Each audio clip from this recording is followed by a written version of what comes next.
You can't be serious, man. You cannot be serious! Now, one of our great friends of the podcast is a eminent surgeon who lives across the border in another state. And we've had robust discussions about a lot of things, and I never know if he's got his tongue in his cheek or he's serious. But I'll take it on advisement that most of what he says is serious and not just trying to wind me up. But he's been very gracious to join us again after, I think we had not a savage, nothing would be savage between us, but we had a robust discussion about the presidential election and the hopes of Ms. Harris and Mr. Trump, he got my attention when he said that he thought he might contribute to the election campaign, to the coffers of Ms. Harris, to be elected as the president of the United States. Now, the great thing that I think I have going for me, and I'm not saying that the man I'm about to introduce doesn't have this, but I take a real interest in American politics, and I reckon I know more about American politics than any of the journalists, any of the people that pop up on television or write, scribble and dribble on X, formerly Twitter. I reckon I know more about it and would be the preeminent person to speak about American politics on any forum. So I'm going to introduce the great Dr. Barney McCusker. Doc, thanks again for joining us. Sam, I'm always serious with you, and especially this morning because I've come on today to actually congratulate you. You were spot on a few months ago when you and I had a chat on the podcast. You used a word which I thought was a little bit of a long reach when you described Donald Trump as a genius. But in fact, you were right, because he is a genius in picking the mood of the electorate. And I'll tell you this, John Howard will hate me for saying this because he actually doesn't like Donald Trump, but John Howard had the same genius in being able to pick what mattered to the electorate. And that's exactly what Donald Trump has done, and has been proved by the people. Kamala Harris got 70 million votes. Donald Trump got 74 million votes. It's the first time in 20 years since George Bush in 2004 won the popular vote as well as the college vote. In 2000, George won his first time by one electoral vote, 271. He just got there. Also by a few hanging chads in Florida, which was quite a controversy at the time. 4 years later, after 9/11, he won clearly north of 300, which is what Trump has won. Trump, I think, is about 306 college votes, but he's won by 4 million. And he has picked the electorate, and they have picked him. And the fascinating thing about it is when you look back, and we all have the clarity of hindsight now, is that Donald Trump won the Latinos, the young black Americans, and the white women of America. And the reason is for two reasons. Number one, he promised to actually bring down, and I hope he can make good on this, the pain in the shopping basket when they get to the checkout. Number one. Number two, he wanted to protect their jobs by sealing the borders of America. Now, hopefully he can do both of those things. These people are not like you and I. We don't worry week to week about how to put food on the table for our families. We don't worry about, they don't worry about Taiwan. They don't know about the Ukraine. They don't care about abortion. They don't care about trans. They certainly don't care about climate change. There's only two things they worry about. What is the cost of that shopping trolley, and will they have their husbands and they have jobs? Well, and he locked into that. Well, and that's his brilliance. To that point, Doc, I watched the ABC, our ABC, after the announcement that Trump was elected president, and I tried to write down the names of the two people. They were men who said They couldn't understand how Trump would have been voted after January the 6th, and he organised an insurrection and insisted people go and riot and pull down the Capitol building, which none of that was true. That was an absolute lie. And they couldn't understand how Americans could vote for someone who raided. Americans couldn't give us stuff about January the 6th. That was a protest about a rigged election, and sure, the people who did the damage went to jail. No one could give us stuff, and the ABC, completely irrelevant, completely missed the point. And my beef is with the media, the mainstream media, who have no idea what they're talking about. They don't do their homework. They are either ignorant and they're either ignorant or their biases stop them from being relevant. And you sent me stuff from the Australian, Paul Kelly and Carl Rove and Channel 9, the people who stand there with the cow eyes and look, they have no idea what they're talking about. And the very fact that Trump, now, you might say I've jumped on the bandwagon. I bought from Vic Roads a plate that says MAGA 47, a number plate in January this year, and I've put it on my car. That's how confident I was, because no one has, they are so politically biased in the bullshit that they go on with. You have celebrities like Peter Fitzsimons and Carlton, and they have no idea what they're talking about. They're honestly, they're like sheep, Doc. And you said when we, as I said, I wasn't sure if you were still serious about it or not, but you said you spoke to me and you said it's fairly evident that I will never convince you about Kamala's inequalities. I want to ask you, Doc, what were Kamala's inequalities? Please tell me. When you say inequalities, what do you mean? No, or inequalities? Inner, 2 words, inner qualities, okay. The ones that are innate inside her. Now, Sam, can I say at this point, and I would want you to follow the example led by Donald Trump. 24 hours after the calling of the election, both Kamala and Donald Trump were absolutely gracious with each other, impeccable with each other, respectful of each other. Kamala we will not see her again. All right. Well, hey, Doc, let me just please. I don't like to interrupt you. I want you to continue that train of thought. But I've just been watching this. There is thought now that they want Joe Biden to resign so that they can install Kamala Harris as the president in the last the last 2 months of his presidency, so that she can become the president, the first woman president, and so they want Joe to resign now. Can you believe the stupidity of these people? Go ahead, Doc, sorry. Well, I haven't read that story, and I'm not aware of that. And quite frankly, I would be inclined to let Joe Biden run out his time as president. They will turn up on January. They'll be respectful of each other. I don't think we should be gracious. Everyone needs to be gracious in this time. She is the vanquished. We don't need to trawl over all old stuff. She's going off into the sunset. I wouldn't back putting her in as president now. I don't think there's any point in that, really. I think we need to get behind Trump. I'm not an American. I don't have a vote.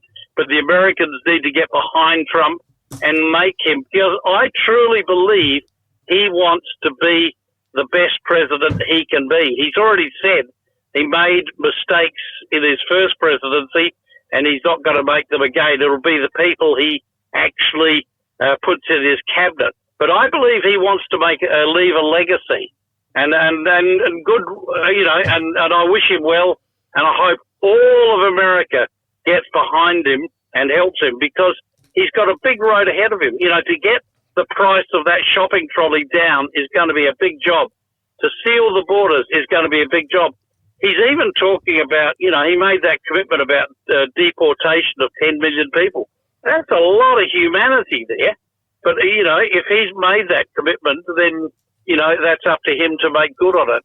Well, I think we just need to, the Americans, need to get behind him and stop trawling over the ashes of the battle. But that's not how they work. They're the most divisive, corrupt, dishonest people in the world. The media, the mainstream media, the Democratic Party, they will do everything they can to make sure that he doesn't succeed. And you said, she was gracious in handing over a smooth transition, unlike January the 6th. Well, in January the 6th,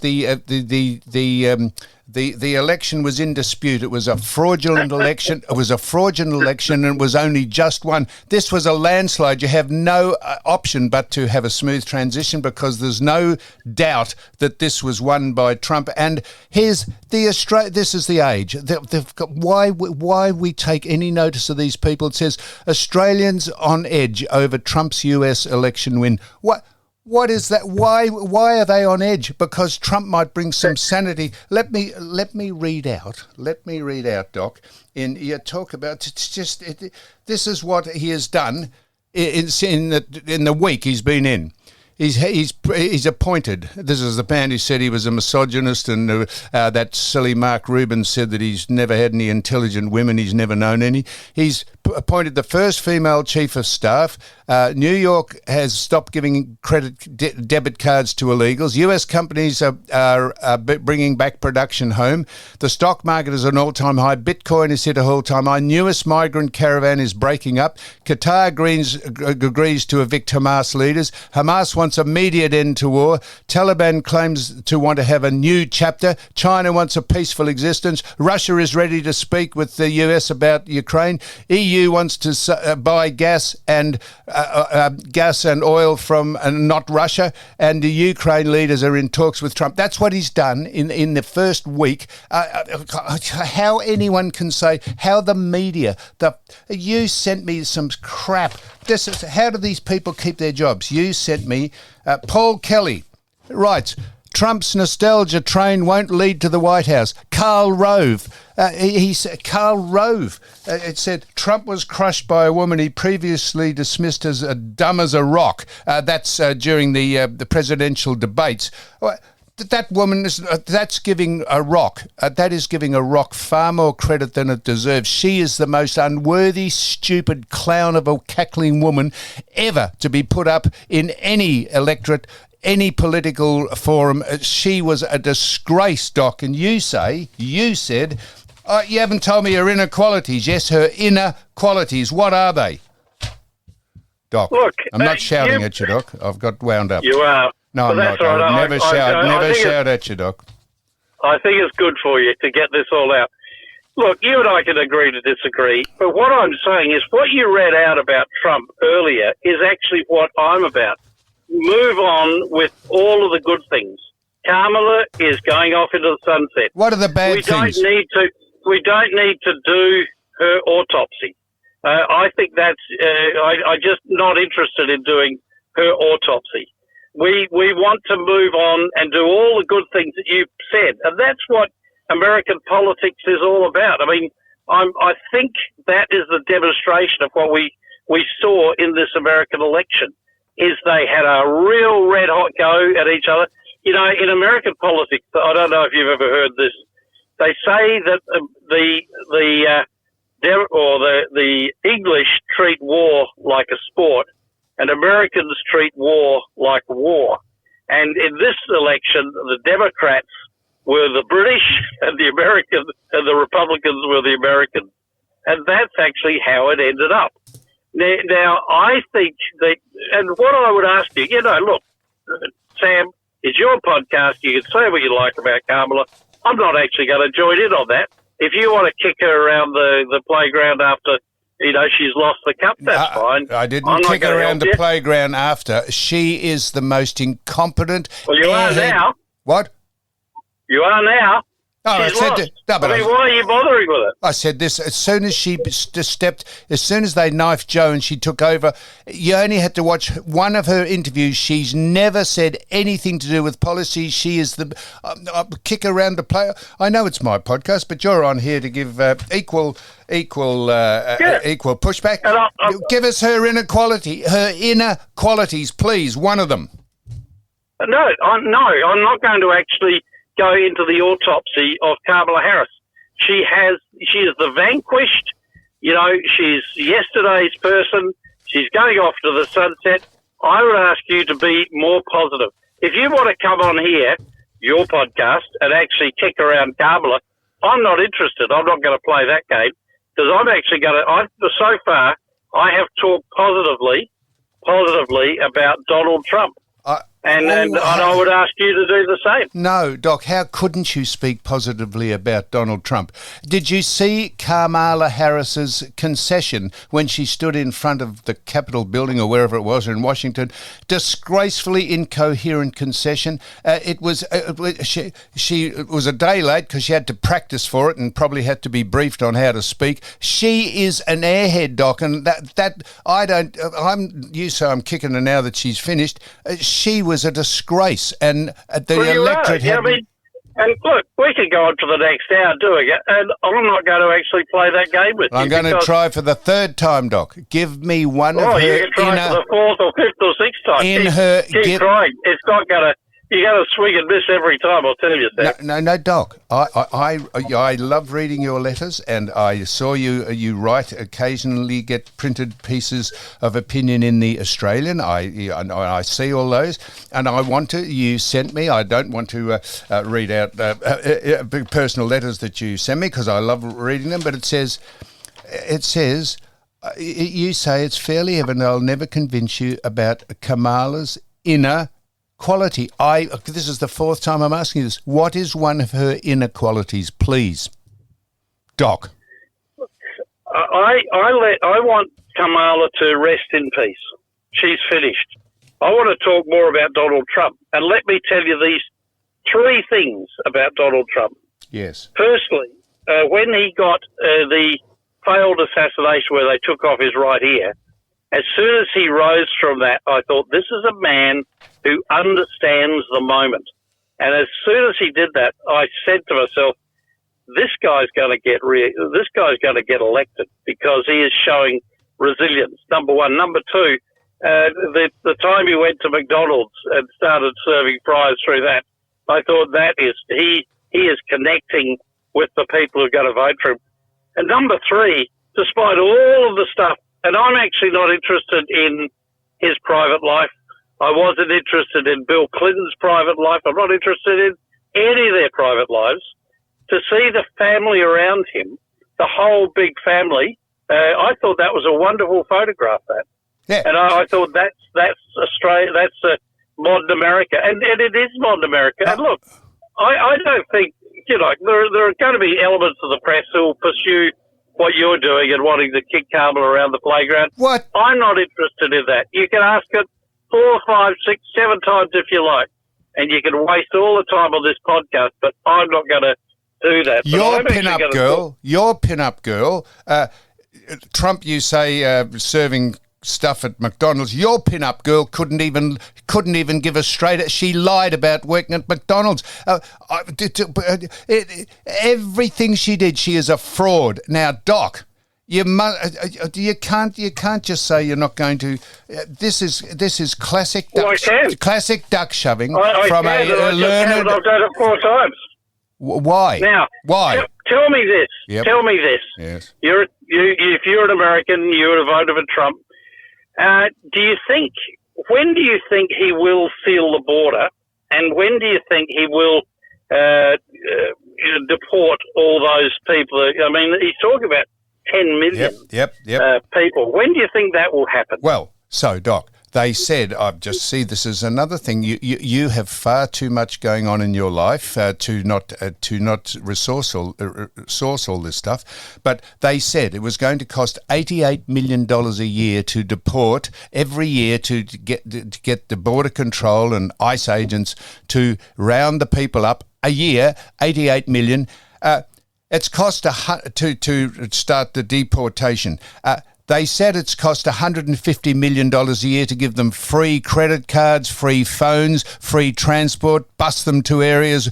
So they're on a winner for a start. They've cut in half they've cut in half overnight the amount of money it'll cost to deport people rather than bring them in and giving them all free stuff. The American public, or the Australian public, the American public just want to stop people flooding into the country who are criminals, who have diseases, who get a free access to things that the normal public don't have to do.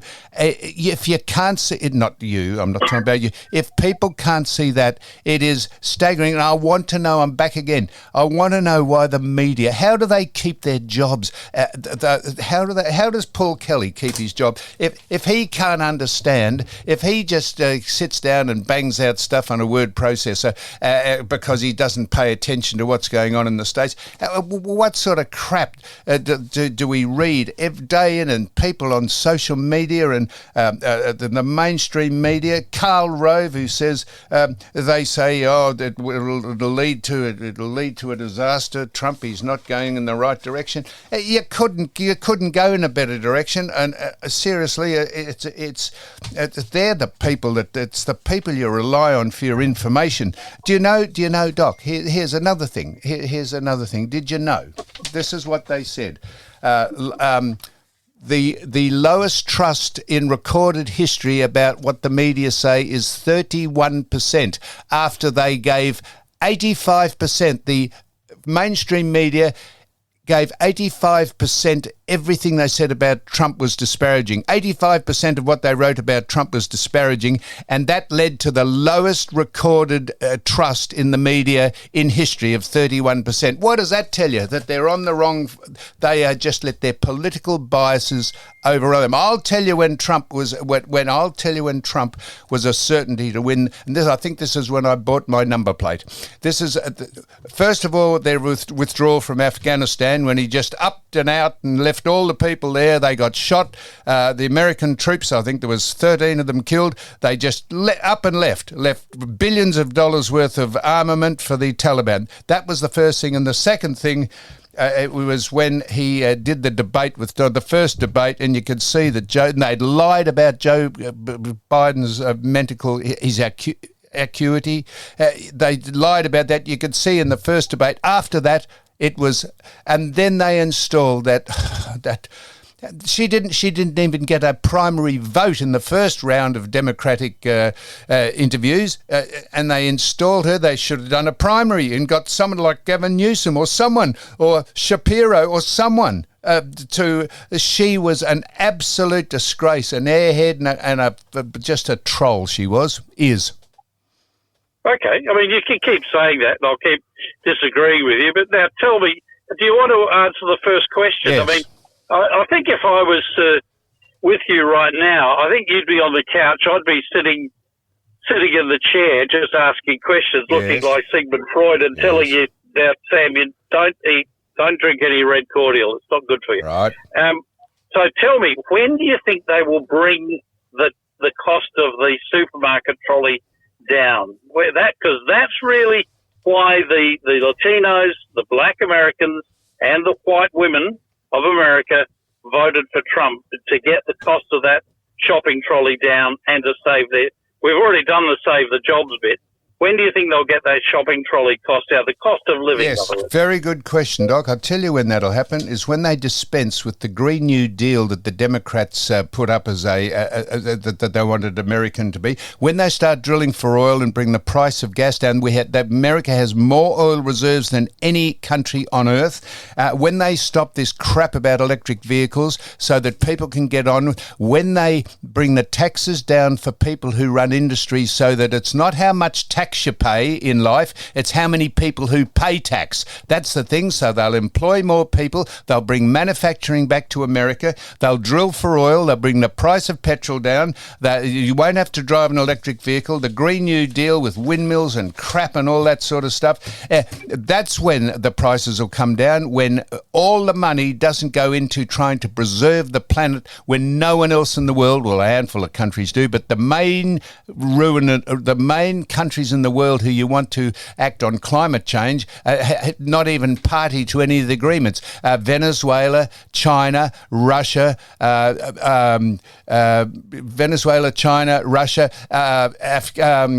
Iran, they don't give us stuff about climate change. So we want to be responsible for the climate. But if you think the climate and driving electric cars and not drilling for oil, people just want a standard of living that they've vaguely been used to, and then that will bring the prices down. And they would judge the Biden government when they thought, we'll try and they just kept printing money. You know as well as I do, Doc. If you just keep printing money, that's when inflation goes up. That's the definition of the value of the dollar being worth nothing, because anyone can just keep printing it. They have no fiscal responsibility, and that stupid woman never answered one question about what she would do to make the lives of Americans better. Doc, I'm finished now. Go ahead. She's no longer in the equation, all right? Well, she might be. They want her to become the president. They want Joe to kick Joe out so she's being the first woman of colour as a president. What a joke.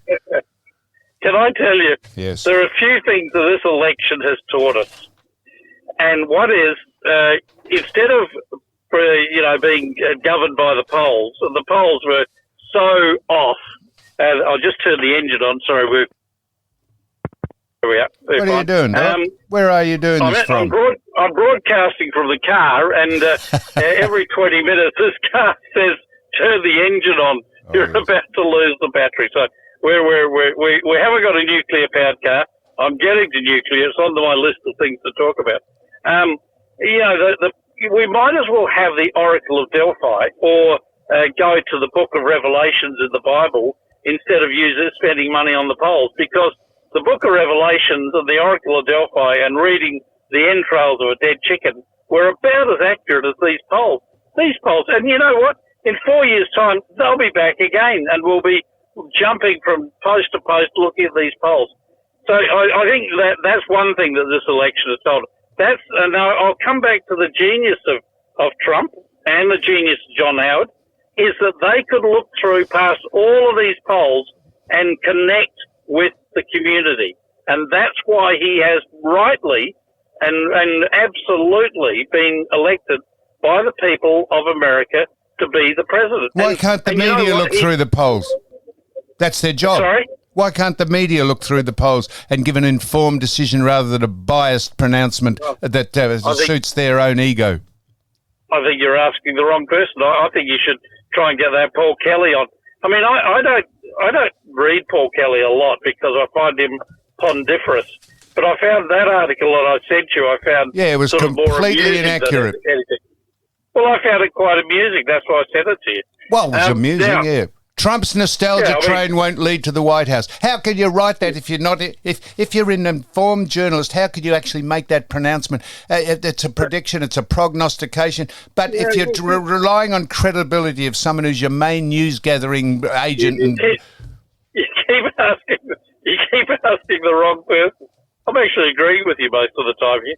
Now, look, let me tell you, one of the great things that Trump has done, the first thing he's done, is appoint a girl called Susie Wild as his chief of staff. Now, she is a person you won't actually find out anything about because she's very, very behind the scenes.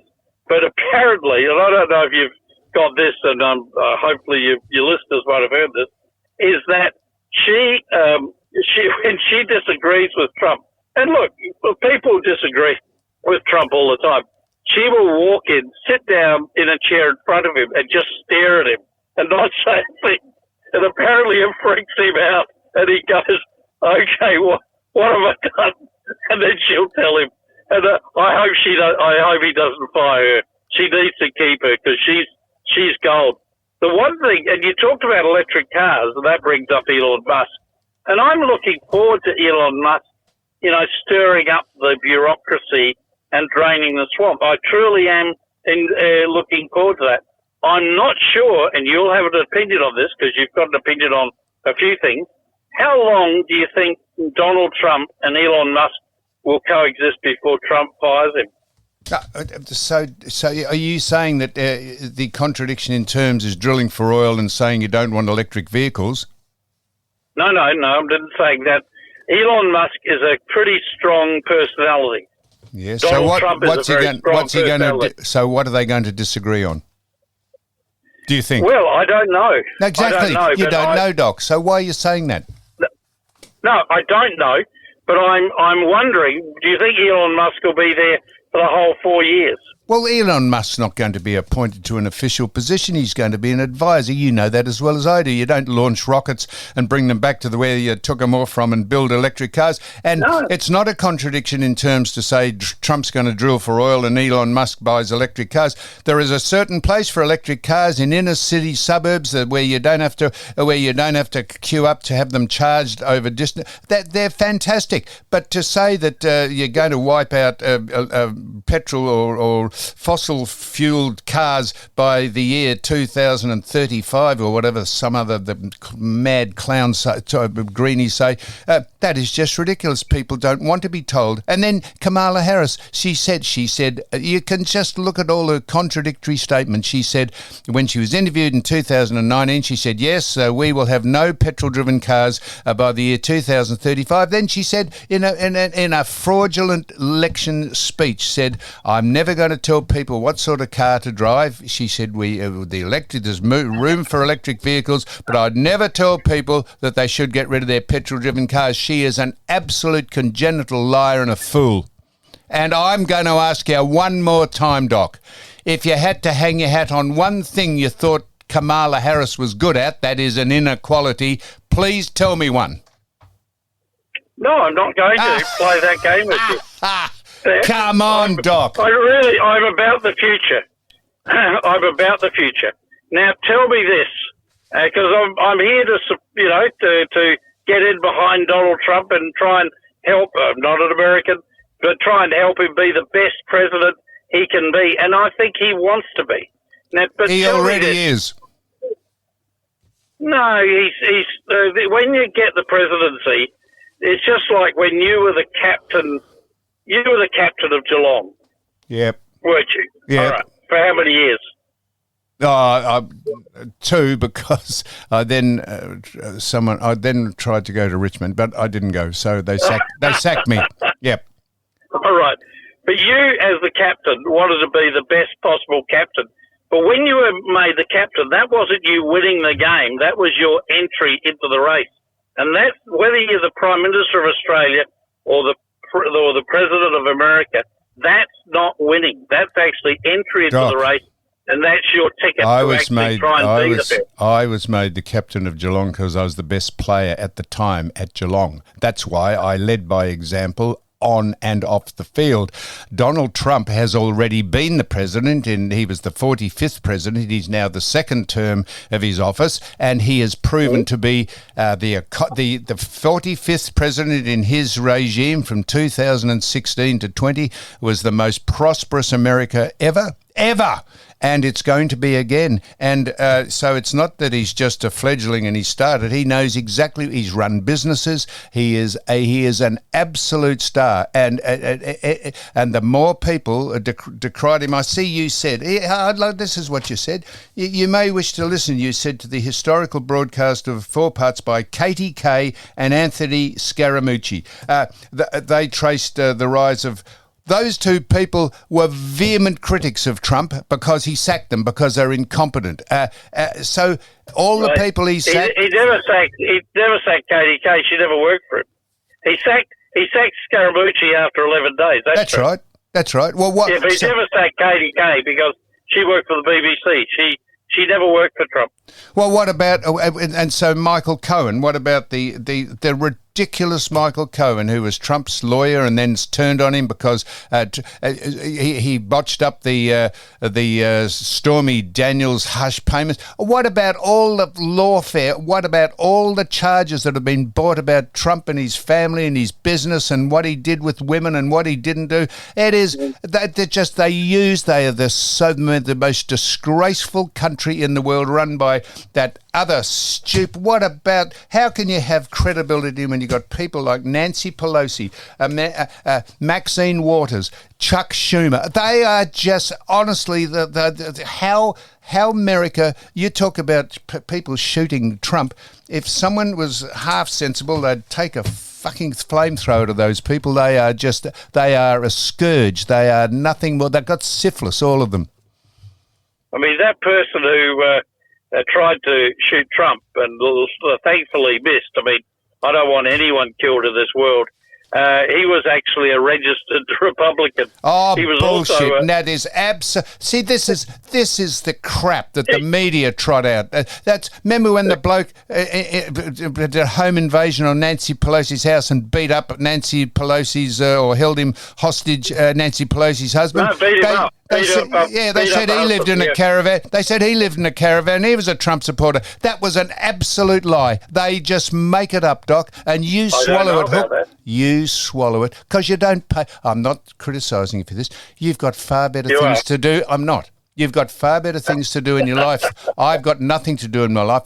You just don't concentrate on what they do. I do concentrate on it. And all those things eventually are proven to be bullshit, but it's just peddled by the mainstream media who can't. What about Jimmy Kimmel, the Saturday Night Live people who cried? Like, fully grown men crying. This is the Jimmy Kimmel, the man who's painted his face black, who did a show on degrading women back in the day. He cried. What about all the celebrities like fucking Robert De Niro and Lady Gaga and Taylor Swift? What about Oprah Winfrey, the big fat dopey person who is worth $3 billion, got $1 million to sit down in an orchestrated interview with Kamala Harris? That's sickening. It is honestly, they are just so out of touch with, and that's why Trump, who is a billionaire himself, but I tell you what, he's a man of the people. He is already the best president they've ever had and will be. Doc. I don't know why you're fascinated by this country that you absolutely abhor. I actually married an American, and I actually like them, and I think, and that's why I'm thinking. Yeah, you married an American. About this. I did. Are you still She's married from to New her? York.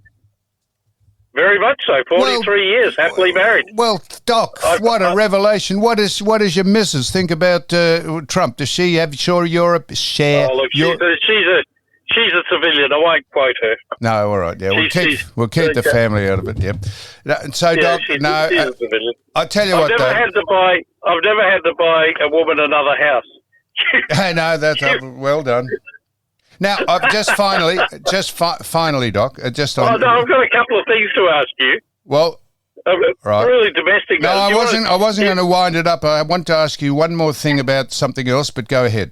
Yeah, no, you ask away. It's your podcast. No. I'm in the chair. I'm in the witness chair. No, come back to finish this off, and then I want to ask you about the World Health Organization, Tetris, that other criminally stupid cuckold. They're backpedaling on the COVID nonsense now. Did you notice that? That because Trump's obviously going to withdraw from the WHO, the World Health Organization, they are now with. I haven't. Well, they're backpedaling. They said up. it. Well, you see, Doc, you do a bit of research on the WHO. Tetris, I watched him. They have now backpedaling on COVID and saying they went over the top, and they because they know Trump is going to pull out of all these things. He's going to get hold of Zelensky and Putin, and they're going to try and wind that war up. They're going to try and wind the Hamas-Israel war up. How do you think? The Ukrainian war is going to end up? I reckon. I'll tell you how it's going to end up.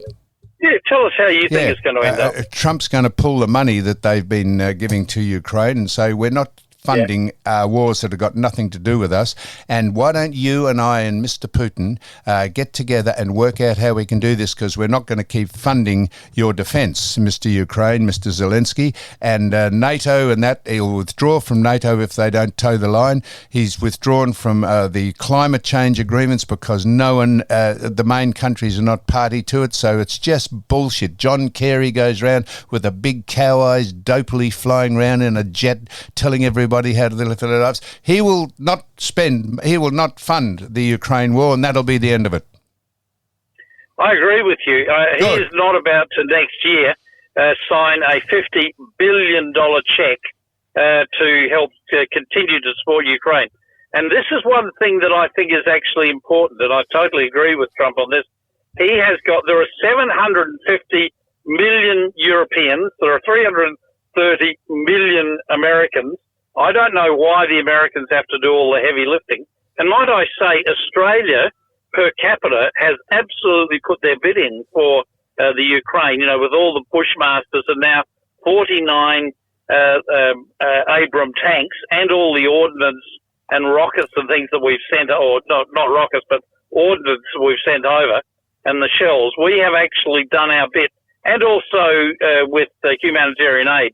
So we have actually done our bit for the Ukraine. So, good on the Australian government. No, bullshit, good on the Australian government. The humanitarian aid, absolutely, because the spoils of war means a lot of people get killed and injured. So humanitarian aid, what are we funding? How about we look after our own country first? There's more people in destitute and doing it tough here. Why are we sending money over to a country on the other side of the world? It's got nothing to do with us. We're not part of NATO for a start. What are we doing? Send humanitarian aid over, fair enough, but don't keep funding the war so it goes on and on and on, Doc.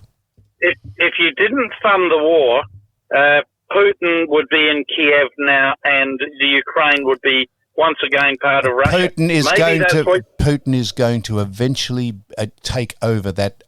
Why not bring it to an end by some negotiated negotiated deal that might be palatable to Ukraine and certainly will be palatable to Russia? Why not try and bring it to an end? Because they're never going to win Ukraine. You know that. Okay, let me say this. We can agree to disagree on this one. Ukraine is a sovereign country. I think that what Kissinger said before he died is going to come true. It is going to be a negotiated settlement. I think that's what Trump's going to do. Yeah, no. Let me finish that sentence.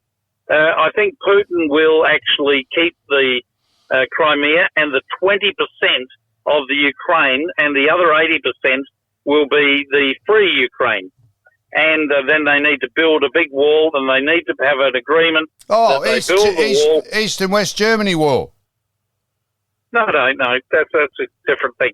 And I think, so really what you're saying is we should give the whole of Ukraine to Russia. Is that your position? Not at all, Doc. Did you not hear me, Doc? I said a palatable resolution to it that satisfies what is some the proportion? Oh, how in the hell would I know what a proportion is? How would I know that? I didn't say give Ukraine to Russia per se. I said a palatable end to the war by withdrawing funds and saying, well, you're not going to win. You never were going to win. Doesn't matter how much money we pump into it, you're never going to win. Russia have no morals and no ethics. They're just determined to make. So why the great Trump will negotiate a deal? I'm just not following you here, Sam. Why? If you didn't actually give them the weapons they needed to defend themselves, what would be the result? The result would be if Trump says to Zelensky, I tell you what, mate, we're not going to keep giving you $100 billion a year or $50 billion a year. We're not going to keep giving you... That's still a lot of money. Hang on. We're not going to keep giving you money to fund this war. So the inevitable is going to happen. Why don't we just get ahead of the curve, and why don't Mr. Putin and Mr. Zelensky and I meet somewhere in neutral territory and try and work out a solution, at least try and work out a solution, rather than Joe Biden saying we will just keep funding this no matter what. And it's a bit like Hamas and Israel.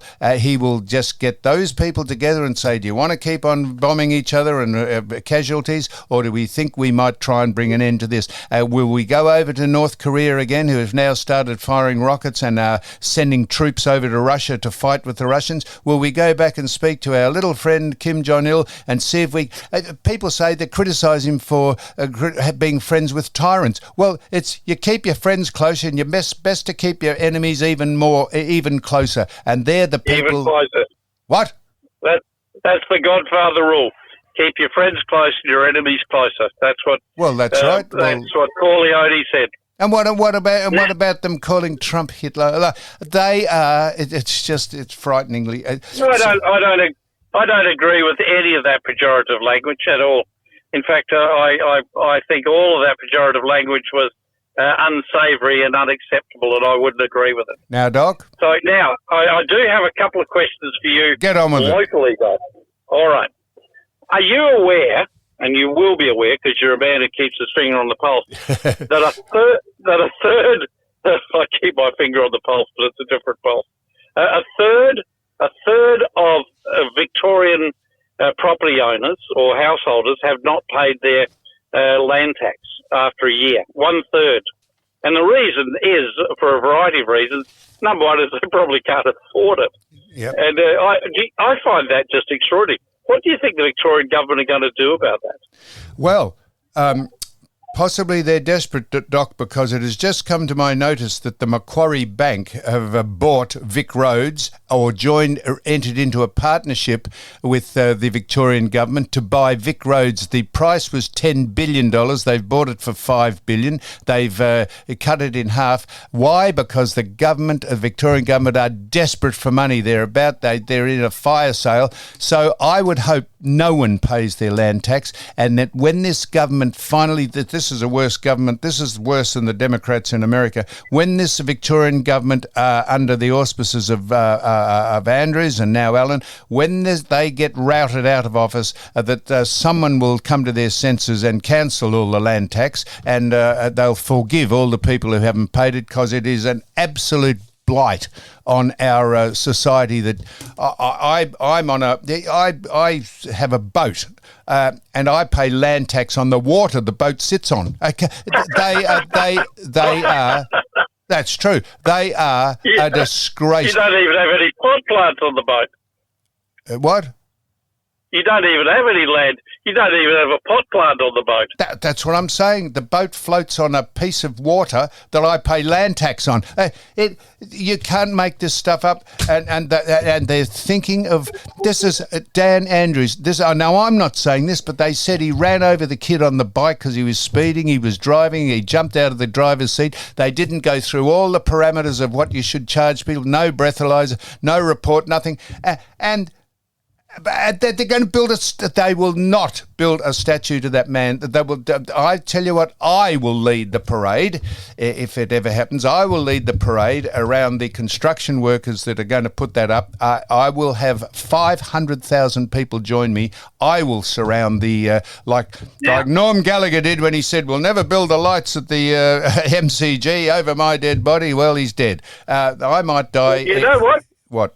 You know what, Sam? I generally don't join protest marches, but I might join you on that one. Righto. Well, I tell you what, if they look like they're going to get a plot of land and get commission a sculptor to make a statue of Dan Andrews, we will start not